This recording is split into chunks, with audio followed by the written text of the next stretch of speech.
अहम ख़बर नासिन अव्हांखे ॾींदा हलूं सकरन में हुसैनाबाद कॉलोनी में हिकु ॾींहुं अॻु मरम्मत थियल ट्रांसफार्मर धमाके सां किरी पियो आहे। 3 नींगर सड़ी ज़ख़्मी थी पिया आहिनि। सड़ी ज़ख़्मी थियल नींगरनि खे अस्पताल पहुचायो वियो आहे। अव्हांखे आगाह कयूं पिया सकरन में हुसैनाबाद कॉलोनी में हिकु ॾींहुं अॻु मरम्मत थियल बिजली जो ट्रांसफार्मर धमाके सां किरी पियो। 3 नींगर सड़ी ज़ख़्मी थिया आहिनि। सड़ी ज़ख़्मी थियल नींगरनि खे अस्पताल पहुचायो वियो आहे। अहम ख़बर आहे नाज़रीन अव्हांखे ॾियूं पिया सकरन हुसैनाबाद कॉलोनी में हिकु ॾींहुं अॻु मरम्मत थियल बिजलीअ जो ट्रांसफार्मर धमाके सां किरी पियो आहे। 3 नींगर सड़ी ज़ख़्मी थी पिया आहिनि। सड़ी ज़ख़्मी थियल नींगरनि खे अस्पताल पहुचायो वियो आहे।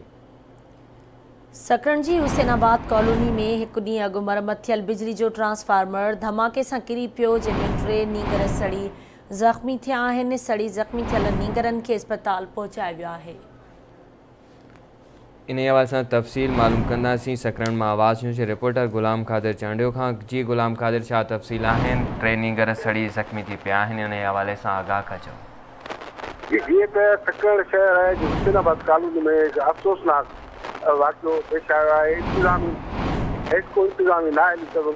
हुसैनाबाद कॉलोनी जो ट्रांसफार्मर सड़ी धमाको ॾे हेठि किरी पियो, जंहिंखां पोइ राहगीर बालान रतन ऐं सागर ऐं दीपक जो जेको सो सड़ी विया आहिनि। उन्हनि खे हमदर्द एम्बुलेंस ज़रिए तहलका सकरन आंदो हुयो।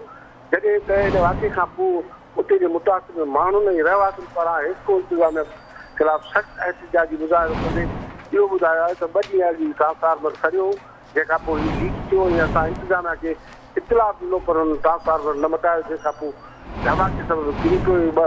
3 मासूम ॿार जेको सड़ी विया आहिनि, जंहिंमां हिकु ॿार जो 80% जिस्म सड़ियो आहे। हुनखे तहलका अस्पताल सकरन में सहूलियत न हुजण करे नवाब अस्पताल मुंतक़िल कयो आहे। जी ठीकु आहे, मुंहिंजी वॾी महिरबानी गुलाम क़ादिर तफ़सील खां आगाह करण जे लाइ।